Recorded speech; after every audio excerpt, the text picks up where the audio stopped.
So welcome everyone to episode 1 of the Self-Sundau show with me, Oliver Jude. We are joined today by Natalie, who will jump straight in now and tell you all about exactly who she is and what she does. Hi everyone, thank you so much for having me on. So I'm Natalie and I'm really excited to talk about Self-Sundaus because my business and what I do is all based on my own self-success. So I'm 36, I'm a mother of twins, my twins are nearly 6, they've both just been diagnosed with autism, and I was a teacher for 14 years and I've been able to recently, a couple of years ago, quit my job and build a business around my children and my busy life on social media basically. So I'm a network marketer. And during COVID, I was lucky enough to build a 7-figure worldwide sales team with my social media business, which is based around health and wellness products.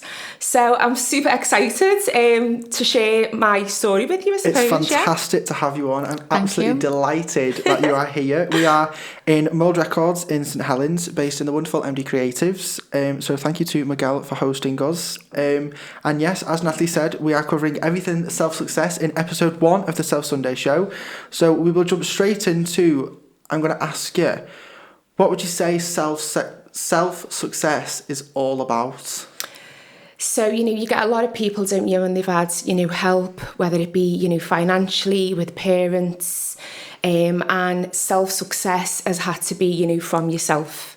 Me personally, I've had no help or support. I actually had the opposite when I started this. In my family, being, a teacher and working in that type of fields was the most important thing. So, people like to say, oh, my daughter's a teacher, my granddaughter's a teacher.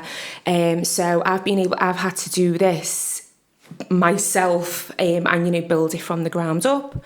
I never had any experience working on social media. I actually didn't even have a Facebook at the time. I just had the boys and wanted to just come off it for a break. So, self-success to me is someone that has actually had to do everything by themselves and work themselves from the ground up. So from starting out then, do you feel maybe you had rejection by maybe family and friends or by the outer world? 100%. None of my friends or family knew what this was. I had people saying to me, oh, is this a pyramid scheme? Is it a scam? What are you doing? Is this even going to work?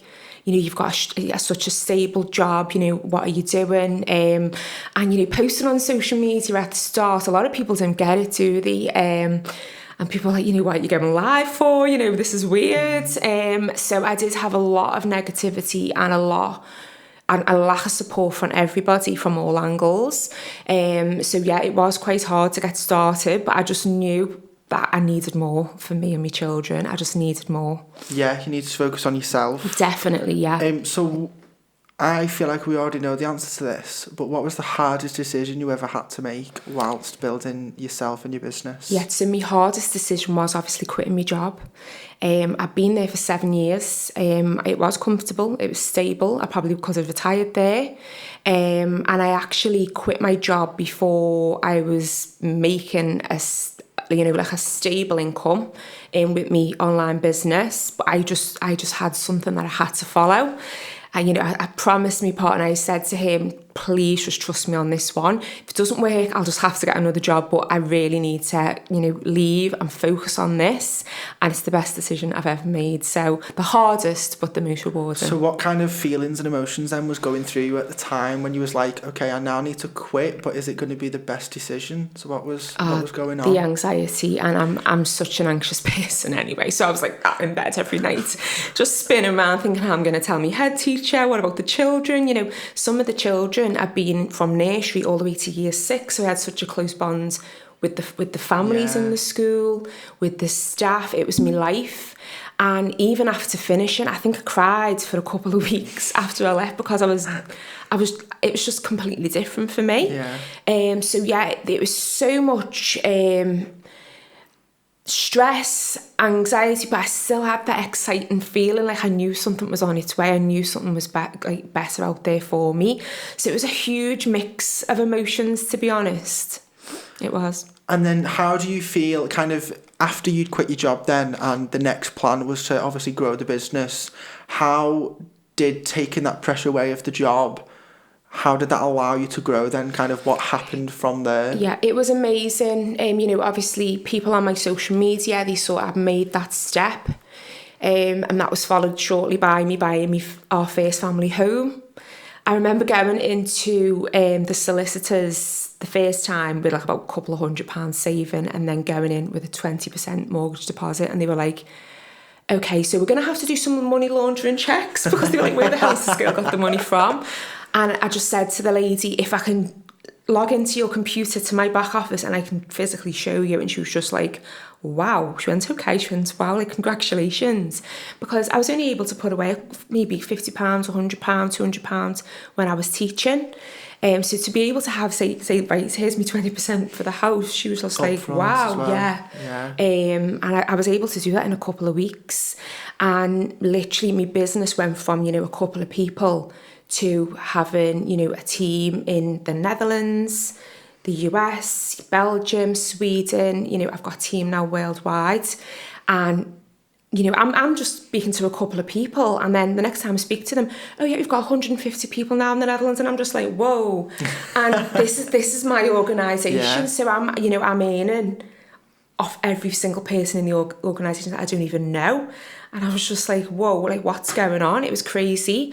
So I've gone from, you know, just selling a few weight management supplements to having a huge 6-figure business. And I'm just like, wow. I used to sit and cry at payday, like I didn't know what was going on. And I remember as I was quitting my job, I was making like my yearly salary in a couple of weeks. So it was, I just wasn't ready for that, but it was just absolutely crazy. So I think with people seeing the difference in my life, you know, people have seen me not driving, pushing me double buggy everywhere, you know, having no money, to turning around and buying a house and, you know, being asked to speak at events and being a leader to this company. Yeah. So it was just a huge being a boss. Yeah, being a boss, which I've always wanted to be. So yeah, stepping into my new role as a boss. So then how do you feel then, having, as you've just mentioned then, kind of turning around your yearly salary in a couple of weeks? Did you ever kind of have that urge to just go and spend and kind of go into a... Well, I mean, when we moved house, you know, at the start, we did think that we would have been taking stuff with us, and I emptied my whole old house in a skip and bought everything brand new, every single thing. I think we literally only took the boys' clothes. Everything in my house was brand new, and, you know, we wasn't expecting to be able to do that. So the spending for the house was awful. If you've been on my social media, you've seen my boys are very well dressed. You know, they've got all the new football kits the day they come out. They will be in a kids' party, you know, head to toe designer. But I have tried to reel it in now, and I have realised that at the start, I might have been a little bit more money focused, but now it's not. It's more, you know, what I can do to help other people. And passion. Yeah, in my situation and the passion I've got. So yeah, it's my 5th year in the company, October. So it's not about the money now. It's the passion and helping others and being able to, like, one of my girls today, she's just texted me, it's been a first fry pay, as we call it. And she's pregnant and she's been able to put money away for her first baby. And I'm like, amazing. Yeah, it's warm. Yeah. It's nice. It gives you that satisfaction to kind of know this is what I'm doing well at. Yeah, so now my job and my role now is to support as many people as I can do what I've done. So it's just a completely change now for me. You know, I'm quite happy and secure with what I'm earning. I'm comfortable. So now my karma now is giving back to as many people as I can. Yeah, definitely. And I think that's like the best way, especially when you've been in the position yourself to kind of be in a position to give back 100%. And go, listen, I understand the position you're in. Yeah. So with you saying now you're in 5 years in the company, so have you hit your 5-year goals and targets? I have, and now the goals get bigger. So what's next? So I'm in a position where I'm coming to the end of the compensation plan in the company. I'm a double diamond. It's a huge position in the company. I'm very well respected, like, worldwide. But I want to get to, you know, the bigger ranks, the triple diamond, the blue diamond. Yeah. You know, I want to be hitting them in Bahamas success trips and stuff like that. And I want to buy my mum a house. I've luckily been able to retire my mum, so she literally now just works a couple of hours from a full-time job, and I actually, am able to support her to look after her grandchildren. So I can drop the boys to my mum's now she's not working and focus on my business, and they get time to spend with Nan, which is just her dream job. But yeah, my next steps, I'd love to buy my mum a house. I've got a G-Wagon that I need a G-Wagon, even though I only want to drive it to the Asda and to the school, but I won't be getting on the motorway. You've got to have something to look forward to every morning. I know. And then another huge goal is, being able to go into maybe coaching and mentoring, which I do quite a lot for my own team, but I'd like to do that, within the network marketing industry. And also, mindset, as you know, it's 80% of any business. So I want to try and help support people with the mindset, which I think I work a lot on, your affirmations, your gratitude. 100%. And a lot of people don't know that even exists, which is crazy. Yeah. So that's my huge goal now, to try and step out and support as many people as I can. Amazing. So kind of what mistakes would you say you've made that have kind of took an impact on you and the business? Yeah. So my biggest mistake, and I've really learned from it, is wanting this more than other people do. So I will put a lot of time and a lot of effort in the wrong people, which is taking my time and effort away from the right things. And, in the end, then people have just quit. They've stabbed me in the back, they've left to go and do other things and took people with them. And I always think, and do you mean you want something for someone and you're constantly messaging, what are you doing? How are you getting on? When really, no one's ever had to do that for me because I've wanted the business for myself. So I have wasted a lot of time, effort, even money on people that I've not really been 100% into it for themselves. So I've learned that the hard way now. So when people do come into the business, I'm like, right, this is what you need to do. When you've done that, come back to me. If you've not, don't come back to me. I'm a very busy woman. Setting the boundaries. Yeah.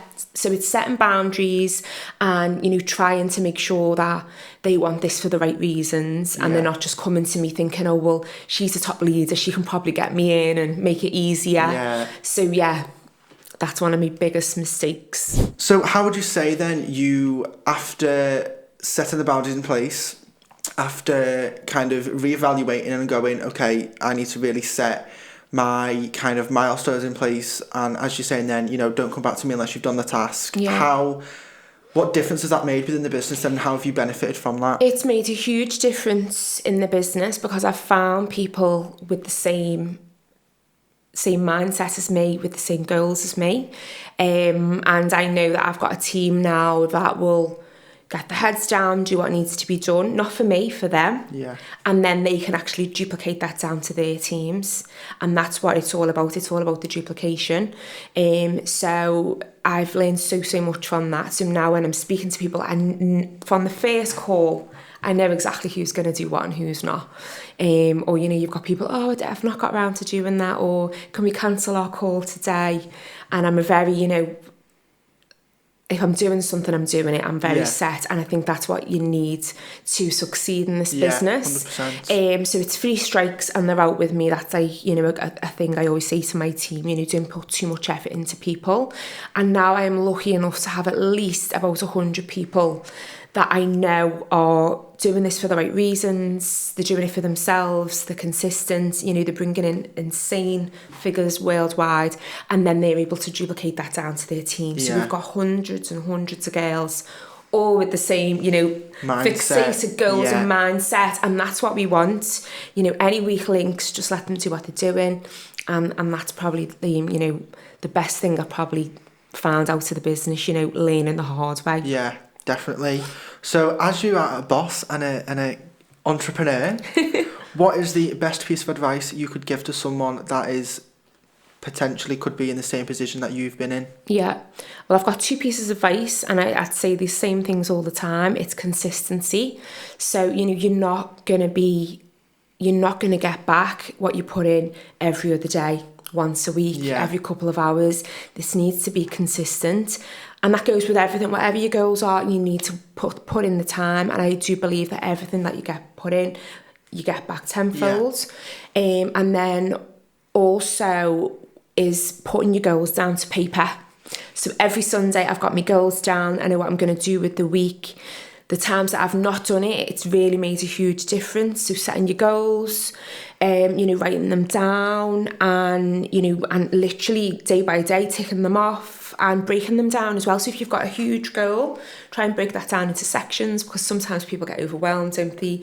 And then they just think, oh, it's too big, I can't do any of that. So if I've got a huge goal, I break that down into steps on how I can get from the next step, tick them all off. And it just makes it easier. So as long as you can just see the first step on the staircase. So if you don't then hit that kind of goal at the end of the week, what do you do? Yeah. See, I have, especially over COVID, I have been really, really disciplined, especially with having the boys off. I've had to have some type of routine. Yeah. And, sometimes I set myself goals where unless I go to bed, I will be up until it's done. And there is times where sometimes things just cannot physically happen and you don't hit your goals, and you've just got to get back up, push it to the next week or whatever, but don't be so hard on yourself. I think sometimes you can criticize yourself too much and then you just get into that mindset where, oh, I'm not good enough, I can't do it. So it's always okay, it didn't work. Let's evaluate why it's not worked. Yeah. What can we do to make it better? 100%. Always evaluating the week. So every Sunday I have calls. Most Sundays with the team. What went well? Okay, we're going to do more of that. What didn't go well? Okay, we need to look into that. Yeah. Are we going to scrap that? Yeah. Are we going to work on it? So always evaluating what went well and what never. So having such a huge team then, and obviously everything being around self-success for them becoming entrepreneurs. Yeah. How do you motivate them, but then how do you motivate yourself? Yeah. So I always say this to people, motivation doesn't last. And you've got to find discipline with it as well. And a lot of our team, and actually it's funny because our business name is Boss, which is built on self-success, which fits in perfectly with this. And we do have calls literally daily, and we've got enough leaders now to go around where there's a call with, we've got some girls that are earning millions that are only in their 20s, and, we've got like athlete influencers and, every single type of person. So having different people talking about their story, their success is really, really motivating. Yeah. But I do always say to people, you can't always look to other people for motivation, and if you can't find it in yourself, you must find discipline. So there's obviously times where I'm not motivated, but then I look at my little boys and think, this is why I'm doing that. Yeah. And then that is my discipline.